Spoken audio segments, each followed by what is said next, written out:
Jangan pernah mencari bulu yang domba yang berbulu hitam, siapapun dombanya.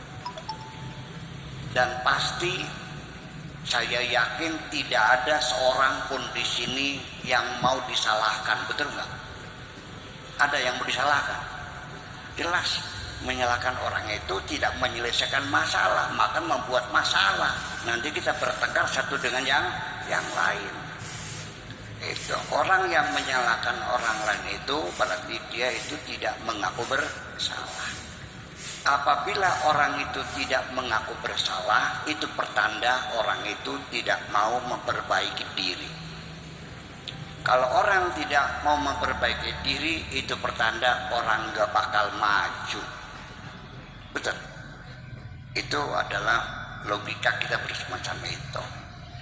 Nah, makanya apa sih salah satu sebabnya? Satu, kita selalu ketika mengajak masyarakat, apakah di sini ustadz, apa kepala desa atau tokoh masyarakat atau stakeholder di sini yang ingin mengajak maju, akan menghadapi kesulitan yang sama seperti yang saya hadapi, yaitu setiap diri pada kita selalu ada setumpuk alasan, selalu pembelaan diri, menyalahkan orang lain, dan seterusnya dan seterusnya. Pertama, yang disalahkan selalu kepada situasi dan kondisi. Setiap kita ajak masyarakat, yuk kita bangun masyarakat supaya makmur. Aduh, kondisinya sulit sekarang. Situasi memang demikian. Yang disalahkan macam-macam. Apakah itu peraturan pemerintahnya? Ya, diajak peternak burung, apa yang mahal belum namanya? Murai. Juga tidak bersemangat gara-gara sekarang murai dipajakin. Ya, nanti mau nyupir taksi ke sana ke Jakarta, bisa tuh repot. Jakarta tuh ada ganjil genap, bikin repot saja. Selalu alasannya situasi dan kondisi, situasi dan kondisi. Yang disalahkan situasi dan kondisi. Padahal semua dunia ini situasi dan kondisi sama. Mataharinya sama enggak? Bulannya, oksigennya, udaranya, anginnya, hujannya sama. Apa yang beda? Yang beda manusianya. Kondisi mah sama. Nah, kita ini belum apa-apa sudah melihat kondisi tidak memungkinkan. Ya kan seperti itu. Selalu demikian. Nanti bagaimana kata masyarakat? Sudah jelas anaknya 4. Mau dagang apa nggak punya modal. Yang paling gampang kan dagang wedang. Dagang wedang, dagang minuman. Nanti bagaimana kata masyarakat? Nanti ini bagaimana situasi kondisi, selalu menjadi masalah situasi dan kondisi. Apa karena perundang-undangannya, apa karena persyaratan untuk bikin, untuk melamar kerja saja belum melangkah sudah merkeset dulu. Ya masuk orang susah, mau diserba uang. Jangan berpikir ke sana. Coba sekarang Pak Kiai 10 meja harus bagi-bagi. Kata siapa aja. Melangkah saja dulu. Ini kondisi semacam ini sebetulnya dalam realita berbeda. Di dalam diri kita, situasi kondisi sebetulnya bukan suatu kondisi negara ini, tapi suatu kondisi yang ada pada diri kita sendiri.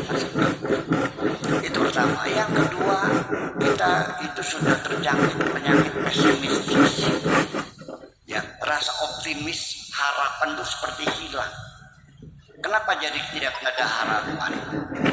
Sebabnya kita selalu melihat realita yang ada pada diri kita. Saya dorong anak itu sekolah kedokteran, anaknya pinter. Saya dorong sekolah kedokteran. Pak Kiai, dari mana duitnya? Masuk nakal juta-juta, ratusan juta Pak Kiai. Nah, satu semesternya 50 juta, duitnya dari mana? Sudah hilang semangat dulu.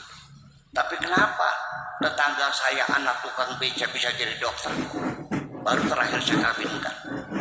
Kenapa dia bisa? Karena dia punya semangat. Padahal mah untuk membuat orang optimis di kitab-kitab kuning itu ada, di Al-Quran ada. Cuman sayang selama ini umat Islamnya ketika membaca Al-Quran bukan ayat-ayat motivasi yang dibaca, yang dikurek-kurek itu haram dan halal saja, yang menimbulkan pertengkaran satu dengan yang lain. Bener nggak?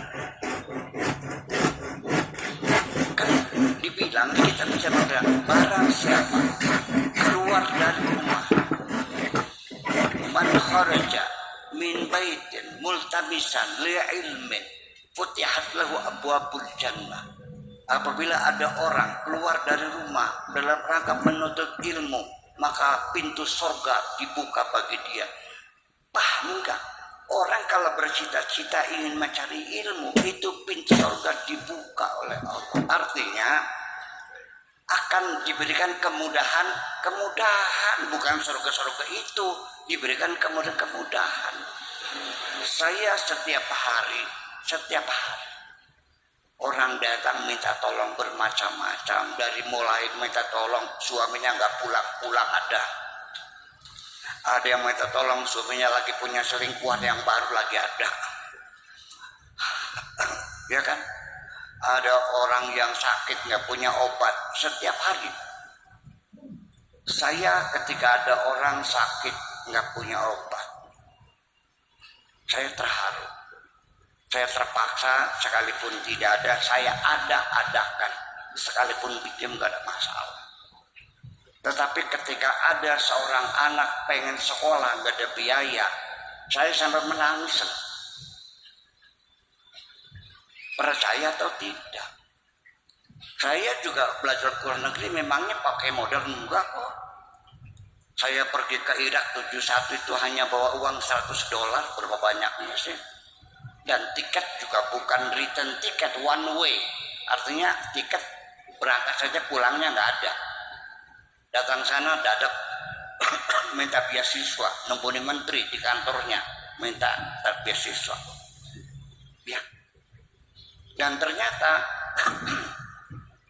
di mana saja ketika dia seorang lagi menuntut ilmu, itu kali gana gitu, orang tuh terbuka semua hatinya. Percaya nggak? Ini ponakan saya juga, ponakan saya itu sekolah di Jakarta, di IKIP. Orang tuanya nggak punya.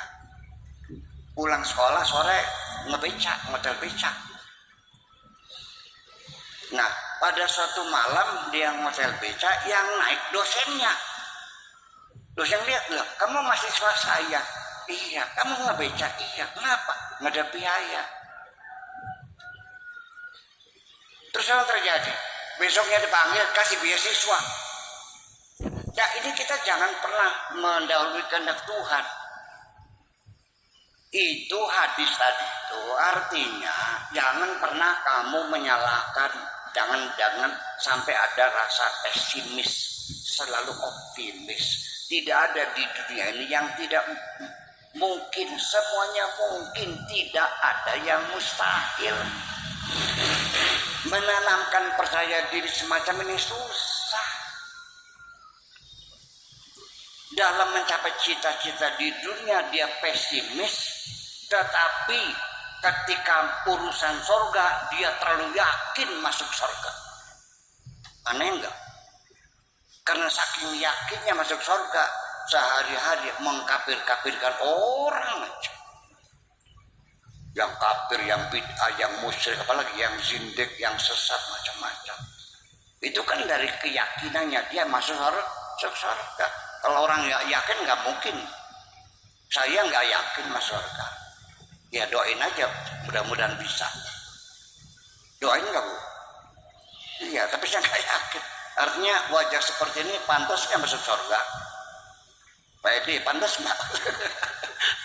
Iya, ya kita ngitung aja lah semacam itu. Jadi Itu. Jadi pesimisme terlalu tinggi pada diri kita sendiri.